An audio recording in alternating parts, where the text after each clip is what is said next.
Hi, I'm David Chen. This is the story of how I went from being the family disappointment to the one who saved our entire legacy. But let me start from the beginning, because sometimes, the quietest person in the room is the one who knows the most. 7 years ago, I joined my family's company, Chen Global Technologies, as a junior IT technician. My cousins, Michael and Lisa, had fancy offices with big windows. I worked in the basement, surrounded by computer servers. I didn't really have a choice. My uncle Robert, the CEO, thought I wasn't good enough. He only gave me the job because my dad insisted. "David," Uncle Robert said during my interview, "we're only giving you this job because of your father. Don't mess it up." I nodded quietly. My cousins smirked, clearly thinking I didn't belong there. What they didn't know was that I had already turned down job offers from companies like Google and Microsoft. I had my reasons for choosing the family company, reasons that would become important later. The first few years weren't easy. While my cousins drove fancy cars and went to big lunches, I was fixing servers and protecting our computer systems. I came in early every morning to run system checks and stayed late every night to keep things secure. Michael would laugh at me in the hallways, still playing with computers. "David, when are you going to get a real job?" Lisa would make fun of my clothes. "You should dress better, cousin. No one wants to date an IT guy." But while they joked, I was learning. I saw everything that passed through our systems: contracts, client info, company secrets, not because I was spying, but because my job was to build and maintain the systems that protected it all. Then, about 3 years ago, I noticed something strange: late-night data transfers, unknown users accessing files, and odd messages coming from our overseas offices. I quietly started investigating. I made notes. I tightened our security. Then I got an email from James Morrison, the CEO of our biggest competitor. He wrote, "Mr. Chen, your security work is impressive. Would you like to join our company? The pay will be excellent." I politely said no. I saved the email, just like the many other job offers I got over the years from Amazon, Microsoft, and Apple. Turns out, quietly protecting a company gets noticed, even if your own family doesn't notice you. Then, last week, everything changed. We were having our big company meeting. I was sitting in the back like always, checking our systems. Then Michael stood up, smiling. "I have an announcement," he said. "We're going to outsource our IT department to my brother-in-law's company. It'll help us save money." People in the room started whispering. Lisa looked pleased. Uncle Robert nodded. "It's time to move forward," Michael added, looking straight at me. "We can't keep people on just because they're family." At that moment, I got a new email on my laptop. It was from James Morrison again, but this time, it wasn't a job offer. It was a warning. I looked up and smiled slightly. "Before we move forward," I said calmly, "there's something I think the board should see." I connected my laptop to the big screen. Michael's smile faded. Uncle Robert tried to interrupt, but I kept going. "This email came just 10 minutes ago," I said. "It's from Morrison Technologies." I showed the email on the screen. It said, "David, we've heard Chen Global plans to outsource IT to Maxwell Solutions. Please know they've been hacked. The same hackers that attacked Stanford Industries last month. That attack came through Maxwell.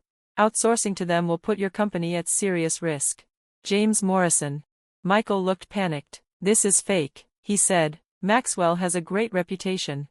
I clicked to the next slide. Data logs from our system and the Stanford Industries hack. The attack signatures match. I explained. "Maxwell is already compromised." Lisa stood up. "David's just scared of losing his job."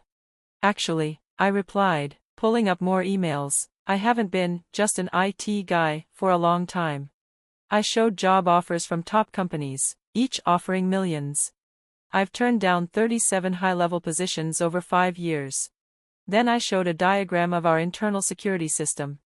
For 7 years, I've built a unique system that protects our data and operations. It's the reason we've never been hacked, while others have lost millions. Uncle Robert leaned forward, looking serious for the first time. "What are you trying to say, David?" I took a deep breath. 3 things. First, Maxwell Solutions is unsafe. If we outsource, we'll lose everything in 6 months. Second, the system I built is worth $300 million. Morrison Technologies offered to buy it. Third, and this is the most important, I found out what really happened to the missing $50 million from the employee pension fund 5 years ago. Michael's face turned white. Lisa dropped her phone. Uncle Robert's hands gripped his chair tightly. I continued, showing documents on the screen. When you build the systems, you see everything, every transaction, every deleted message, every hidden account. I never went looking for this information, but as the system administrator, it was my job to protect company data. I clicked to the next slide and showed a set of transaction records.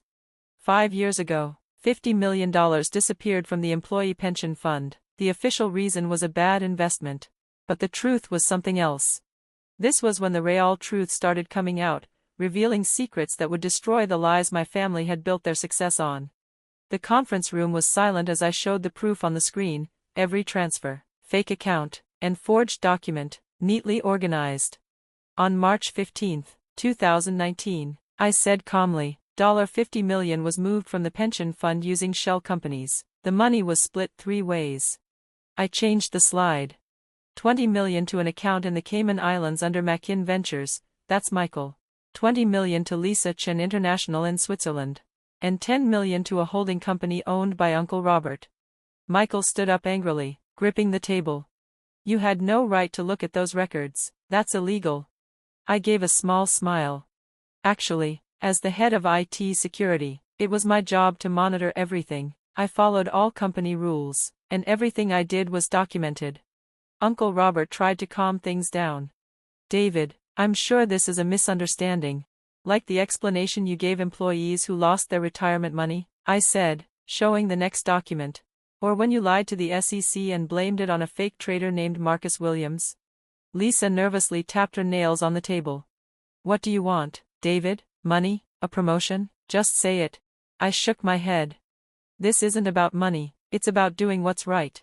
For 7 years, I've watched you treat the company like your personal bank. I've watched you laugh at people, including me. But worst of all, I've watched you ruin what grandfather Chen built. I clicked to the next slide, a photo of our grandfather's original mission statement. Grandfather built this company to help people through technology. He believed in taking care of employees, not stealing from them. The room was still, but I wasn't done. So here's what's going to happen, I said, pulling up a document. First, you'll return every penny to the pension fund, with interest. I've already prepared the paperwork.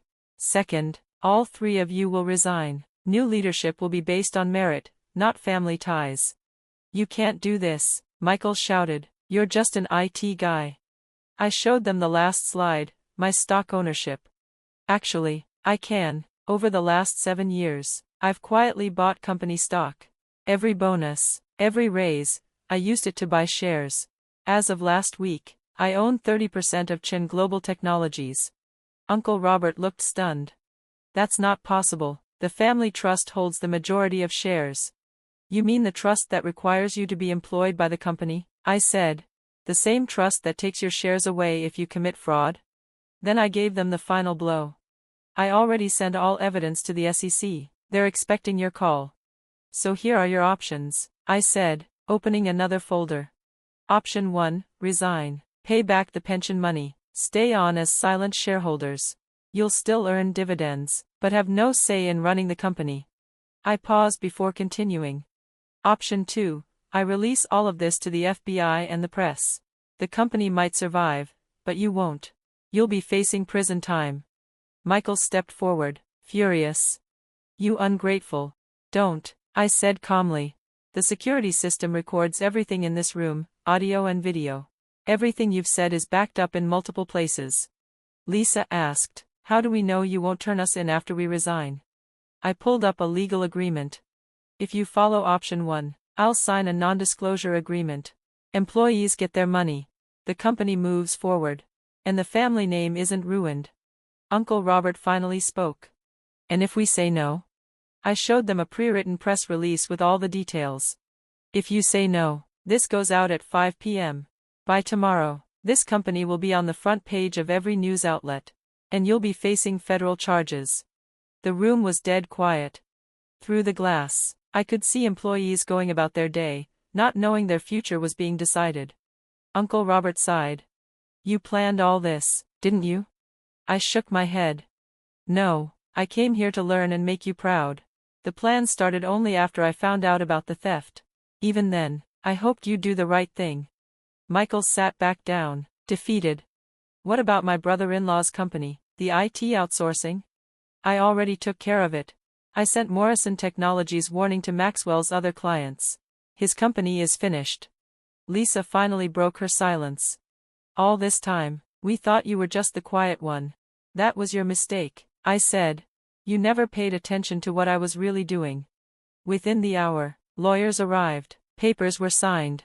By sunset, we had new leadership, and $150 million was on its way back to the pension fund. Later that evening, my mom visited my new office, her eyes red. Did it have to happen like this? She asked softly.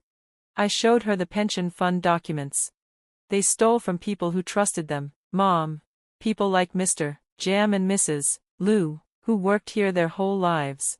They deserved better. She nodded. What now? I showed her my plans, better benefits, new tech services, a foundation to help kids learn about technology. Now we rebuild. We fix the company, and our family name. 1 year later, under new leadership, we doubled market share and tripled employee satisfaction. Michael joined a small startup. Lisa opened a consulting firm.